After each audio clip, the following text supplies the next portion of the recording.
अल्लाहुम्मा या अली या अज़ीम या हलीम या अलीम अल्लाहुम्मा वर्ज़ुक़ना फ़इन्नका खैरुर राज़िक़ीन अल्लाहुम्मा वर्ज़ुक़ना फ़इन्नका खैरुर राज़िक़ीन अल्लाहुम्मा वर्ज़ुक़ना फ़इन्नका खैरुर राज़िक़ीन वरहमना फ़इन्नका खैरुर राहिमीन। उम्मीद है तमाम अहबाब सब खैर वाफ़ियत से होंगे। अल्लाह रब्बुल इज़्ज़त तमाम अहबाब को बरकत रूहानियत अता फ़रमाए। अल्लाह रब्बुल इज़्ज़त अपने करम से नवाज़ दे, अपने फ़ज़ल से नवाज़ दे। अल्हम्दुलिल्लाह खानगाह अनवार तारिकिया शाज़िलिया से बहुत ज़्यादा लोग जुड़े हुए हैं और ये सब मेरे पीर व मुर्शिद की अता है, उनकी ही शफ़क़तों और मोहब्बतों से ये सारे मामलात चल रहे हैं। तो काफ़ी अहबाब रमज़ान शरीफ के शुरू में भी मुझे कहा काफ़ी लोगों ने कि मुहिब्बीन ने भी कहा, शागिर्दों ने भी कहा, उस्ताद साहब हमें कोई ऐसी लो बताएं, ऐसा कोई नक्श दें जिसके ज़रिए हम जो हम लिखें और फिर ता ज़िंदगी उसके लिए उससे फ़ायदा उठाएं। कोई रिज़्क़ के लिए, आसानी के लिए ऐसा अमल दे दें या फिर ऐसी लो दे दें जो हमारे कह लो कि हमेशा के लिए काम आए और वो मुजर्रब हो। तो अल्हम्दुलिल्लाह वक्तन फ़वक्तन मैं आपको मालूम है कि नकूश वगैरह देता होता हूँ, तो इसी तरह लो भी दी जाती है। तो आज आपको रिज़्क़ के हवाले से बेहतरीन लो दी जा रही है। इस पर बड़ी मैंने मेहनत की, बड़ी जद्दोजहद की और ये मैं तकरीबन कोई 15 से 20 दिन इस पर लगा रहा कि मैं सोच रहा था कि ये ऐसी लो बनाई जाए जो अल्हम्दुलिल्लाह हमारे काम भी आए, हमारे नस्लों तक भी काम आए। मैंने फिर ये सोचते मुझे रहनुमाई भी हुई है अल्हम्दुलिल्लाह कि कुरान पाक में से जो रिज़्क़ की आयात हैं उनका नक्श बनाया जाए, उनकी लो बनाई जाए, वो लो इस्तेमाल की जाए। तो वो ख़ास करके रमज़ान शरीफ के आखिरी दिन 29वीं रात को होगी। जैसे हम पूरा महीना मेहनत करते हैं ना, मेहनत करते करते तो 29वीं रात जो हमारी आखिरी रात होती है, 29वीं हो या 30वीं, तो ये हमारी क्या लो कि उजरत की रात होती है। हमें पूरे महीने की इस दिन, इस रात को मेहनत मिलती है। अल्लाह रब्बुल इज़्ज़त अपने कुदरत से नवाज़ देता है और करम कर देता है, फजल कर देता है। जो लोग कुछ भी मांगते हैं, जो अपनी उनकी हाजतें होती हैं, रोज़ी रिज़्क़ के हवाले से है, औलाद के हवाले से है, कारोबार के हवाले से है, फिर इसी तरह अगर किसी का घर नहीं है, किसी का कह लो कि कुछ सफ़र पे जाना चाह रहा है या कोई जो बे औलाद है, कोई भी अपनी हाजत रखता हो तो वो रमज़ान शरीफ की आखिरी रात को बारगाह इलाही में झुक जाए, झुक कर अल्लाह रब्बुल इज़्ज़त से मांगेगा तो फिर इंशाअल्लाह ताला अल्लाह रब्बुल इज़्ज़त अपनी कुदरत से नवाज़ देगा। अब ये ना कि देखें रमज़ान शरीफ का एहतमाम भी ना किया हो, एहतराम भी ना किया हो, रोज़े भी ना रखे हों, तरावियाँ भी ना पढ़ी हों, कुछ भी ना किया हो, तो फिर आखिरी रात को झुक जाएगा तो फिर उसको क्या मिलेगा? अल्लाह रब्बुल इज़्ज़त फिर भी नवाज़ता है, ठीक है ना। तो बहरहाल इसमें ये है कि जिन लोगों ने रमज़ान शरीफ के रोज़े रखे उन्हीं को उसकी बरकतें मिलेंगी। तो ये लो जो है रिज़्क़ की बेमिसाल लो है। और कुरान पाक की आयात जितनी भी हैं रिज़्क़ की आयात, वो मैंने सारी यकजा की, फिर उनके आदाद निकालें। अब इसमें यह है कि बिस्मिल्लाह शरीफ की आदाद हमने ली है 786, सूरह बकरा की आयत नंबर 212, ठीक है ना। तो इसके आदाद बनते थे 2074। तो इसी तरह सूरत ज़ियारत और उसके 58 नंबर आयत 58। अब इसके बनते थे 2241। सूरह तारिक की आयत थी 2 नंबर आयत, 2 नंबर आयत, तो ये 1447 इसके आदाद बनते थे सूरह शूरा। तो अब इसके 19 आयत नंबर 19 है, तो इसके आदाद हमने लिए 1287। और इसी तरह सूरह आराफ है, तो ये 10 आयत नंबर 10 है इसकी, ठीक है ना। तो 2199 है। और इसी तरह सूरत नूर के 33 नंबर आयत ये हमने ली, तो 2186 नंबर इसके आदाद बने। और फिर आगे हमने सूरत तगाबन, तो ये हमने लिए इसके आयत नंबर 17, ठीक है ना। तो इसके बनते हैं 5917। अब ये सारे आदाद को हमने इकट्ठा किया तो ये 7693 बने, ठीक है ना। अब ये हमारे पास 7693 आदाद आ गए। अब हम इन्हें 7693 आदाद, ये आदाद हमारे पास आदाद आयात के आ गए। तो अब ये तमाम आदाद जो हैं यानी कि तमाम सूरतों के आदाद इकट्ठे कर लिए और सारी रिज़्क़ की जितनी भी आयात हैं उनके सब के आदाद ले लिए। तो अब ये हमारे पास 7,693 अदाद हमारे पास आ गए, ठीक है ना। तो अब इसमें ये है कि हमने इसकी अभी लो बनानी है, लो तैयार करनी है। लो तैयार करके तो फिर ये रोज़ी रिज़्क़ के लिए बेहतरीन होगी, ठीक है ना। तो अब इसमें यह है कि जैसे रमज़ान की आखिरी रात, ठीक है ना, अगर 29 का चांद होता है, ठीक है ना, बेहतर तो यह है कि 29 को ही लिख ली जाए क्योंकि ताक रात है। तो 29 तारीख रात को आपने ये किसी वक्त भी लिखनी है। तो फजर से पहले भी लिख सकते हैं, फजर के बाद भी लिख सकते हैं, और इशा के बाद भी लिख सकते हैं, रात को किसी वक्त भी लिख लें। अब ये लिख कर आपने 786 मरतबा बिस्मिल्लाह शरीफ पढ़नी है। इसके ऊपर 786 मरतबा आपने बिस्मिल्लाह शरीफ पढ़नी है। तो ये अल्हम्दुलिल्लाह आपकी लो ता हयात आपके काम आएगी, ठीक है ना। तो अब इसमें ये कि बिलफर्ज अगर हमारा ये रमज़ान शरीफ में रह जाता है, हम कहते हैं कि ये मुश्किल है, अभी नहीं लिख पाएंगे, या मसरूफियत थी, या सफ़र थी, या और कोई मसला था कि हम लिख नहीं पाए, तो इसकी जो है ना वो रमज़ान शरीफ के अलावा 9 चंदा जुमे को ये लिखेंगे, यानी कि शब जुमा को। तो अब जैसे महीने का पहला जुमा आएगा, अब चाहे आज जैसे जुमेरात है, पहली तारीख थी, बुध को चांद नज़र आया, जुमेरात की पहली तारीख थी, तो अब आप ये जुमा पहला आ गया। अब पूरे हफ्ते में यानी कि आगे पहला जुम्मा जो आएगा, चांद का पहला जुम्मा जो आएगा, जुमेरात को रात को इशा के बाद भी लिख सकते हैं, रात को किसी वक्त भी लिख लें। सुबह फजर के बाद तुलू आफ्ताब में लिखेंगे तो ज़्यादा फ़ायदा होगा, ठीक है ना। तो बहरहाल ये 9 चंदा जुमे को आप लिखेंगे तो इससे अल्हम्दुलिल्लाह ये फ़ायदा होगा कि रोज़ी रिज़्क़ के मामलात में आसानी हो जाएगी, बरकतें मिलेंगी। तो अब ये हमारे आदाद हमारे पास है 7,693, ठीक है ना। तो अब इसमें कानून के मुताबिक हमने 30 अदद निकाल देने हैं, ठीक है ना। 30 अदद हमने इसको निकाल देने हैं, तो ये हमारे पास 7,663 बचेंगे, ठीक है, 7,663। तो अब ये 7,663 हमारे पास बचेंगे। तो अब हमने क्या करना है, इसकी लो बनानी है, ठीक है ना। अब हमने इसको 4 के ऊपर तकसीम देनी है, ठीक है ना। तो इसको हमने 4 के ऊपर तकसीम देना है। तो ये वक्त की बचत के लिए मैंने कि अभी थोड़ा वीडियो शॉर्ट हो जाएगी, तो मैंने पहले ये अपनी जो रकम थी हमारी, क्या लो कि जो आदाद थे हमारे, ये 7,663। अब इसको हमने 4 से मल्टीप्लाई किया तो आप देखेंगे हमारे पास 3 बच गया, ठीक है ना। हमारी जो रकम आई है, ऊपर वाले जो आदाद आए 1915, ठीक है ना। अब 1915 हमारे पास आ गए। अब यहाँ पर ज़ीरो आता तो नक्श के अंदर कसर कहीं पर भी नहीं आती, ठीक है ना। नक्श के अंदर, लो के अंदर कसर नहीं आती। अगर नीचे ज़ीरो आ जाता और नीचे 1 आता तो इसमें कसर आनी थी, 2, 3, 4, तो ये 4 तक भी इसके आते तो फिर भी कसर आ जानी थी। तो उसका मैं आगे आपको बताता हूँ। तो हमारी जो असल रकम है इसकी, तो ये है, ठीक है ना।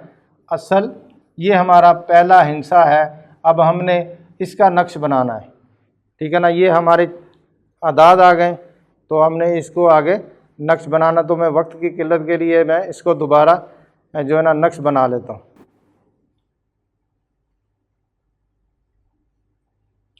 अच्छा, ये हमने 786 बिस्मिल्लाह शरीफ लिख दिया, बिस्मिल्लाह शरीफ के आदाद। अच्छा, ये हमारी रकम है, जो यहाँ आदाद है हमारे 1915 हमारे आदाद हैं।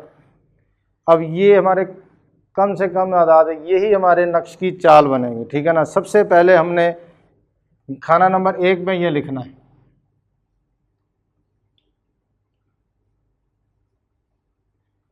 अच्छा, अब ये मैं लिख रहा हूँ उर्दू में, ठीक है ना। ये उर्दू में लिख रहा हूँ, और फ़ारसी में भी लिखा जाता है, अरबी में भी लिखा जाता है, हिंदी में भी लिख सकते हैं, बंगाली में भी लिख सकते हैं, और इंग्लिश वाली जो उर्दू होती है ये वाली, इसमें भी लिख सकते हैं, वो आपकी मर्ज़ी है, ठीक है ना।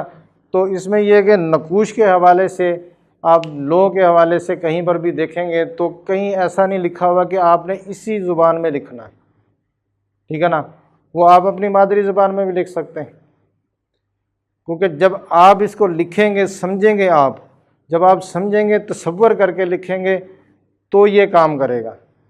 अब मिसाल के तौर पे मैं यहाँ पर हिंदी में लिख रहा हूँ, ठीक है, या मैं इसको उर्दू में इंग्लिश में लिख रहा हूँ, या फिर मैं इसको फ़ारसी में लिख रहा हूँ। अब मुझे फ़ारसी में मैं नकल तो कर रहा हूँ, लिख रहा हूँ, लेकिन अब मुझे ये नहीं पता मैं क्या लिख रहा हूँ, तो उसका फ़ायदा नहीं होगा, क्योंकि उसकी पूरी जो है ना वो हमें गिनती मालूम होनी चाहिए। एक से लेके 100 तक हमें मालूम होना चाहिए कि गिनती के पूरे 1 2 3 4 सारे ये हमें मालूम होना चाहिए। अगर मैं इसको फ़ारसी में लिख रहा हूँ, मुझे मालूम ही नहीं है, बस मैं देख के नकल करके लिखी जा रहा हूँ, तो वह नक्श काम नहीं करेगा। तो बहरहाल मैं यहाँ पर उर्दू में लिखूँगा तो ये 1915 पहला हमारा जो है ना वो घर भी आ गया और कम से कम ये रकम आ गई। अब इसका असूल होता है नक्श का ये कि जब हमने इसको 30 नफ़ी करके बाकी इसको हमने 4 पे तकसीम किया था, तो हमारी जो आदाद ये बचे थे, तो अब ये आदाद हमारे आ गए हैं। तो अब हमने इसमें अगले खाने में जब हम इसको लिखना है, अगले खाने में लिखना एक इजाफ़ा करेंगे, ठीक है ना। तो एक इजाफ़ा करेंगे, जो हमारे लास्ट में 3 बचे थे, तो खाना नंबर 5 में हम कसर करेंगे, वो भी मैं बता दूंगा कि खाना नंबर 5 में कसर कहाँ करनी है हमने, क्योंकि एक इजाफ़ा करेंगे ना, उसका कसर को एक इजाफ़ा कहा जाता है। तो बहरहाल ये हमने 1915 लिखेंगे, एक बढ़ा के 1916, फिर हम एक बढ़ाएंगे 1917, फिर एक बढ़ाएंगे 1918।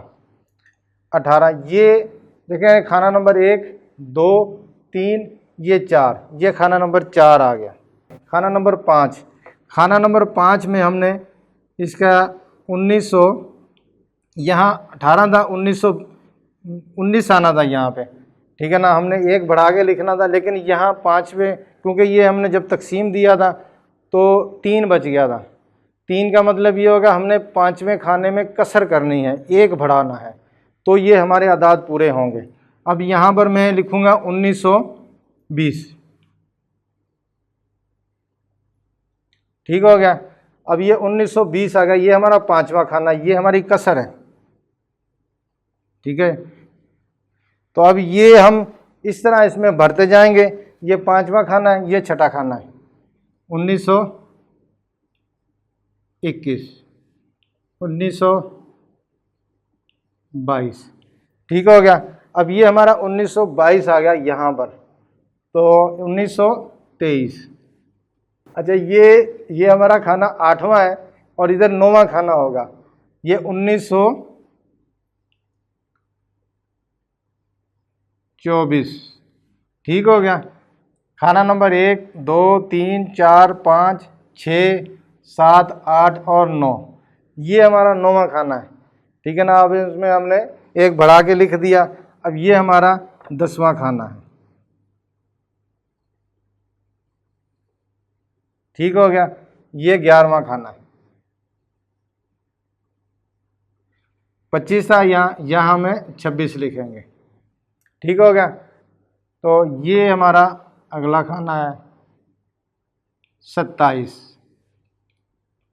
28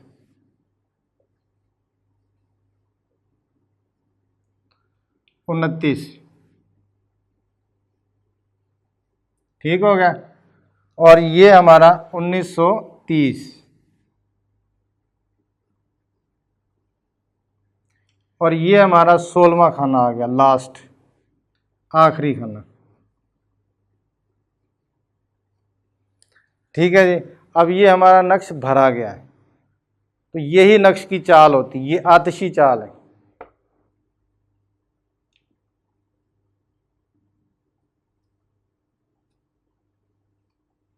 ये आतिशी चाल है। खाना नंबर, ये मैं वैसे लिख रहा हूँ, 1 2 3 4 5 6 7 8, 8 आ गया, ये 9 आ गया, ये 10 आ गया, ये 11, ये 12, ये 13, ये 14, ये 15 और ये आखिरी खाना 16। ये आपने छोटे नहीं लिखने, ये छोटे वाले अल्फाज ये आपने नहीं लिखने, ठीक है ना। तो ये हमारा मकसद है कि अब ये हमारा लो हमारी तैयार हो गई है। अब आप देखेंगे कि हमने जो आदाद लिखे थे वो हमारे टोटल आदाद थे 7693, ठीक है ना। ये हमारे आदाद थे। अब उसमें से 30 हमने कम किए थे, ठीक है। अब हम इसको जो मिलाएंगे, इसको हम मिलाएंगे ना, तो ये हमारा पूरा 7693 आ जाएगा, ठीक हो गया। अब ये हम इसको मिलाएंगे तो वो ये आप खुद भी मिला सकते हैं, मैं इसलिए वक़्त की किल्लत की वजह से ये सारे आदाद हमारे 7693 ये भी होंगे, ये भी होंगे, ये भी होंगे, चारों तरफ से हमारा नक्श जब पूरा हो जाएगा ना तो समझ लो कि आपका नक्श ठीक है। हालांकि हमने एक इसमें बढ़ाया था, कसर की थी, लेकिन फिर भी ये जितने आदाद हैं इसके ये सारे पूरे होंगे, ठीक है ना जी। ये भी इस तरह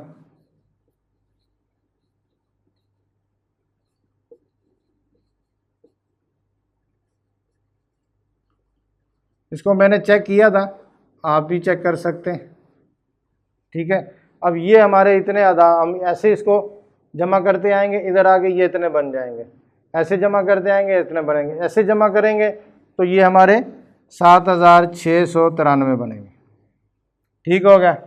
तो ये हमारी लो तैयार हो गई है। अब हमने इसको किस तरह लिखना है, क्या करना है, तो ये समझ आ गया होगा, ठीक है ना।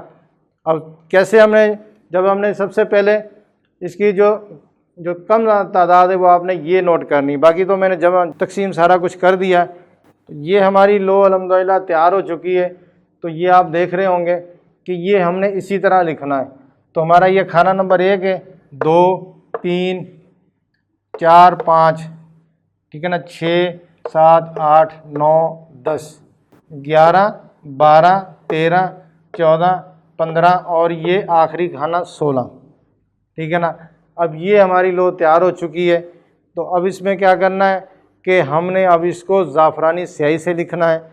जुम्मे वाले दिन, ईद के बाद या कभी भी, जब भी मेरा जो भी अहबाब ये मेरे मुहिब्बीन वीडियो देखेंगे और उन्होंने ये साल बाद देखी है, उन्होंने 2 महीने बाद देखी है, उन्होंने 2 साल बाद देखी है, जब भी वो वीडियो देखेंगे तो ये वो लो नौचंदा जुमे को बना सकते हैं, ठीक है ना। नौचंदा जुमे को ये तरतीब दे सकते हैं, लिख सकते हैं। अभी ये हमने रमज़ान के 29वीं ताक रात को लिखना है। सुबह फजर के बाद लिख लें, पहली सात में तो भी ठीक है, रात को किसी टाइम लिख लें। तो ये आतिशी चाल भी है, ये सारी हमें समझ भी आ गया।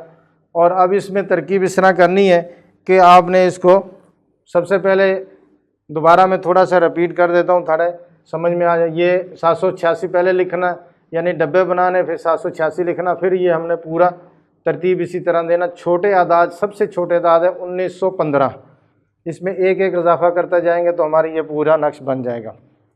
तो अब इसमें हमने यहाँ जो शुरू करना है वो हमने बिस्मिल्लाह से, ये इधर आ जाएगी बिस्मिल्लाह, ठीक है ना। अब इसमें से हमने इस तरफ लिखना है बिस्मिल्लाह, इस तरफ पूरी बिस्मिल्लाह चारों तरफ लिखनी है, ठीक है ना। लिखकर उसके बाद फिर ये आपकी लो तैयार हो चुकी है। अब इसमें रात को जब आप 29वीं शब रमज़ान शरीफ की आप जब रात को लिखेंगे तो फिर आपने क्या करना है कि अल्लाहुम्मा वर्ज़ुक़ना फ़इन्नका खैरुर राज़िक़ीन, ये 313 मरतबा पढ़ लें और इसके ऊपर बिस्मिल्लाह शरीफ 786 मरतबा। 2 चीज़ें ये पढ़ के इस पर दम कर लें, दम करके इस पर खुशबू लगाएं, खुशबू लगा के तय करके अपने पास रख लें। अपने गले में रख लें जहाँ पैसे रखते हैं, ठीक है ना। तो आप देखेंगे कि इस लो की बरकत से, देखें ये सब कुरानी आयात के आदाद हैं, कुरानी आयात के आदाद हैं। तो अब हमने जब इसको इसी तरह यकीन के साथ इसको रखना है तो आप हैरान हो जाएंगे कि अल्हम्दुलिल्लाह अल्लाह रब्बुल इज़्ज़त अपनी कुदरत से, अपने करम से आपको रिज़्क़ से नवाज देगा और इतना रिज़्क़ देगा जो आपके लिए काफ़ी होगा, ठीक है ना। ऐसा रिज़्क़ देगा जो बरकत वाला भी होगा, हलाल रिज़्क़ भी होगा, आपके फैमिली के नस्लों तक ही उसका फ़ायदा होगा, ठीक है ना। तो अगर कोई 29 तारीख को नहीं लिख सकता तो नौचंद जुमे को लिख ले, ठीक है ना। तो अब ये मेरी तरफ से तमाम अहबाब को इसकी इजाज़त है। तो आपने ये इसी तरह बिस्मिल्लाह पूरी चारों तरफ लिखनी है और बिस्मिल्लाहिर्रहमानिर्रहीम पूरा लिख के, तो अब नीचे जो है वो इसकी ज़रूरत नहीं है कुछ लिखने की, ऐसे ही आप लिख लेंगे। अब ये लिखनी ज़ाफ़रानी स्याही से है, लिखने के बाद इस पर अतर लगाएं, खुशबू लगाएं। अब ये है कि 2 भी लिख सकते हैं, 3 भी लिख सकते हैं, 4 भी लिख सकते हैं।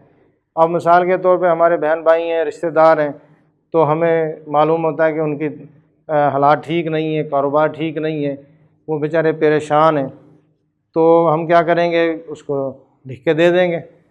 और जो आमलीन हज़रात हैं, आमलीन हज़रात वो भी ये लिख के अपने मरीज़ों को दे सकते हैं। तो देखें जो 29 रमज़ान को लिख लेगा उसका भी फ़ायदा होगा, और आगे जाके अगर वो इसके बाद भी लिखता है तो नौचंदे जुमे को लिख के तो वो लोगों को दे सकता है, इंशाअल्लाह ताला इसका फ़ायदा होगा। अब ये इतनी सारी कोशिश की है, मेहनत की है, ये इसीलिए की थी। हमारे लोग बहुत सारे सवाल करते हैं, पूछते हैं कि हज़रत हमें कोई कामयाबी की लो बता दें, हमें रिज़्क़ की रो बता दें जिससे रिज़्क़ की फ़रवानी हो जाए, बरकत हो जाए। जो परेशान हाल है और जिनका कारोबार नहीं चलता, मसाइल का शिकार हैं, फिर कई लोग ऐसे हैं जो कर्ज़े के नीचे दबे हुए हैं, ठीक है ना। कर्ज़ा इतना है उन लोगों के ऊपर, वो सोचते हैं तो वो हैरान और परेशान हो जाते हैं कि यार ये मकसद है कि इतना कर्ज़ा है, ये हम किस तरह उतारेंगे, कैसे उतारेंगे। एक बंदे की 20,000 तनख्वाह है, उसके ऊपर 5 लाख या 10 लाख कर्ज़ा है, तो वो बंदा क्या करेगा। वो 20,000 तो वो कमाएगा, वो खा जाएगा, क्योंकि पूरा महीना भी तो गुजारना है, अपने बीवी बच्चों का पेट पालना है। तो ये रकम है वो कहाँ से आएगी। और मेरे इस तरह ही एक दोस्त भी हैं, मोहब्बत करने वाले भी हैं, शागिर्द भी हैं, तो वो मस्जिद इमाम हैं। अब उनके जो मामलात उस तरह हुए कि वो बेचारे कहीं मकसद है कि जाते थे, या कोई यानी कि उन्होंने कहीं सफ़र पे जाना है, या कोई बीमारी आ गई, कोई मसला आ गया, कोई परेशानी हो गई, कुछ इस तरह करते करते जो है ना उन्होंने रकम ले ली, उधार ले ली, ठीक है ना। तो इस तरफ कराची की तरफ थे, तो वो अब उन्होंने क्या हुआ कि वो बेचारे 3-3.5 लाख कर्ज़े के नीचे दब गए। और मुझे कह रहे कि उस्ताद साहब मेहरबानी करें, कुछ इस तरह का वजीफ़ा बता दें, अमल बता दें कि जो मैं अब 3-3.5 लाख उसको दूँ तो 15,000-12,000 तो मेरी तनख्वाह है, और तनख्वाह जब हमें पूरा महीना गुजरता है उसके बाद कुछ भी नहीं बचता, हालांकि मैं 2,000-3,000 का कर्ज़ा ही हो चुका होता हूँ। तो ये 3-3.5 लाख भी मुझे पहाड़ नज़र आ रहा है, जो मैं कहाँ से अदा करूँगा, किस तरह मैं ये लोगों को जिन्होंने लिए हुए मुश्किलों में, परेशानियों में लोगों ने मुझे दिए हुए, और मैं उनको ये वापस कैसे लौटाऊँगा। तो मैंने फिर उनको ये कहा कि अल्लाह रब्बुल इज़्ज़त पे यकीन रखें, करम उसका हो जाएगा, फ़ज़ल हो जाएगा, बस बारगाह इलाही में दुआ करें, इंशाअल्लाह ताला रब्बुल इज़्ज़त आसानी कर देगा। तो ऐसे अफराद के लिए ये बेहतरीन है, मस्जिद इमाम हो, ठीक है, वकील हैं, डॉक्टर हजरात हैं, और इसी तरह किसी भी शोबे से ताल्लुक़ रखने वाले हैं, ठीक है ना। और जो मकसद है कि जिनके ये शूज़ की दुकानें होती हैं, कपड़े की दुकानें होती हैं, इसी तरह गारमेंट्स की दुकानें हैं, या कुछ भी है, तो वो ये लो बना के अपने पास रखेंगे। खुद बना लें तो बेहतर है, किसी से बनवा लेंगे तो भी बेहतर है। बेहतर ये है क्योंकि आमिल बनाएगा तो वो उसके सारे लवाजमात को जानता है, तरीके को। मैंने वैसे तो समझा दिया था। तो मेरी तरफ़ से ये तमाम अहबाब को इजाज़त है। अल्लाह रब्बुल इज़्ज़त बरकतें दे, रूहानियत नूरानियत अता फ़रमाए, अल्लाह रब्बुल इज़्ज़त आसानी अता फ़रमा दे। अस्सलामु अलैकुम व रहमतुल्लाहि व बरकातुहू।